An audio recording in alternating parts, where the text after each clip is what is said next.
I've met many people that say they'll never step foot on an airplane, even if you pay them to do so. Airplanes are more dependable than the mainstream media paints them out to be.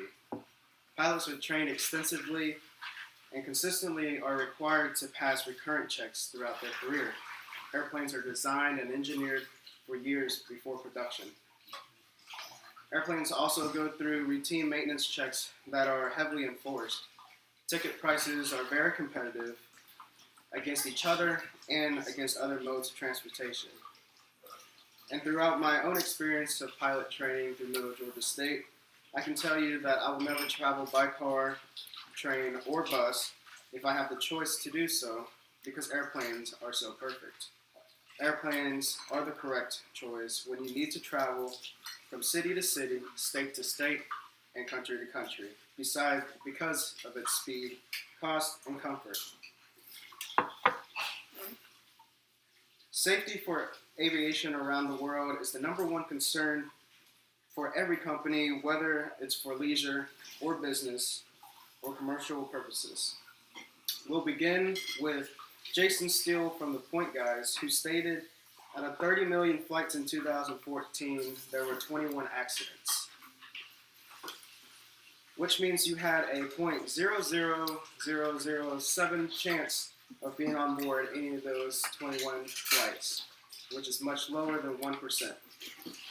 2014 was also an abnormal year where 2 accidents were from Malaysia Airlines that accounted for 537 deaths out of 990 fatalities that year.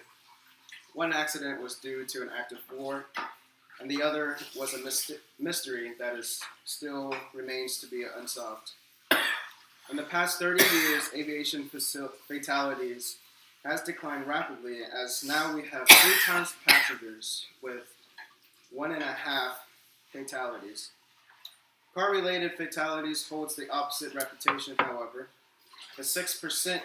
There was a 6% increase from 2015 to 2016 that the National Safety Council estimates over 40,000 people were killed, as written by Christian Korosek from Fortune Auto. Organizations like the FAA and NTSB are the reason why America's aviation industry is so safe. The last American accident in 2009 was from Colgan Airlines Flight 3407 that killed 49 people, and as a result, the 2 organizations focused on minimizing pilot fatigue, pilot training, and the ability to obtain full pilot records upon hiring. Isaiah David from USA Today states that the trip from New York to Chicago will be cheaper by bus or train as opposed to flying, but only by $4 to $15, which is worth the extra money because you'll get there faster and you'll be comfortable along the way. And on longer trips, it is actually much cheaper than to take an airplane than bus or train by hundreds of dollars. And of course, the extra money you pay is it's not just for speed, but for comfort as well. The coach seats are just as comfortable as bus seats, which is not saying much, but the airlines give you free beverages and time to stand and stretch while en cruise, and to use the lavatory if needed. You could also upgrade to first class if that is not enough. People can get fatigued and distracted on the road, especially on long trips, which is why people need to travel by airplanes more because of how safer it is. The comfort level is also much better than traveling by car, bus, or train, and the cost can be so much cheaper than bus and train as well. Now that we know why we should travel by airplane, I'll tell you how we can take full advantages of the benefits of airplane travel. There are 2 main ways to use an airplane for travel.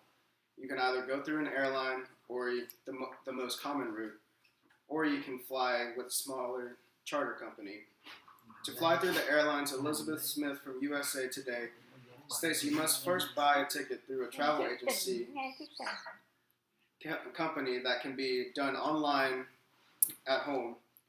And remember to delete your cookies often, as they can use this to track your activity to increase the price as you do more research. And after you buy your ticket, you need to gather your photo ID, so your driver license or your passport. I bring my passport every time I fly, even if it's a domestic flight, just in case. And after that, gather your belongings. Ensure your luggage meets the specific airline requirements to avoid charges or to expect to have to pay more when you arrive to the airport. For the first timers, plan to arrive 2 hours in advance before the flight if it is domestic and 3 hours if it's an international flight. This time will allow you to find parking space and to check in and to go through security.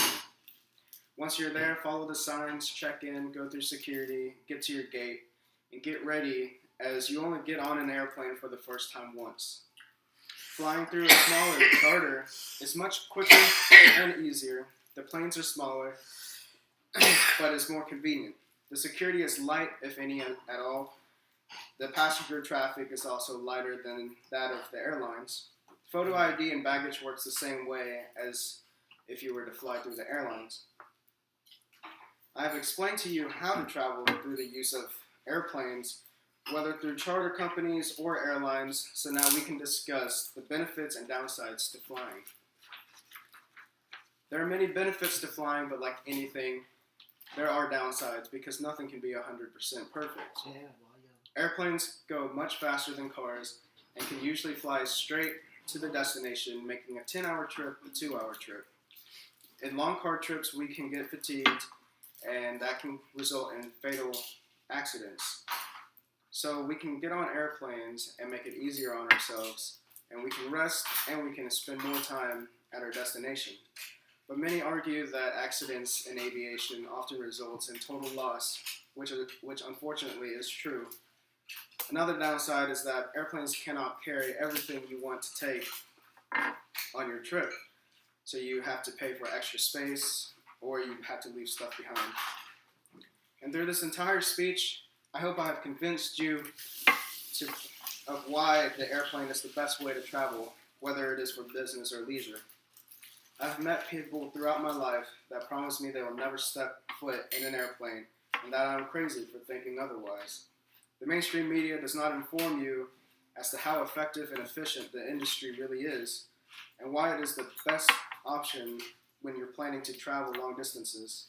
I encourage those of you that are afraid of flying to trust me and to take an airplane on your next trip, because you have a higher chance of getting to your destination, and you'll have a lot more time on to enjoy your trip. Done.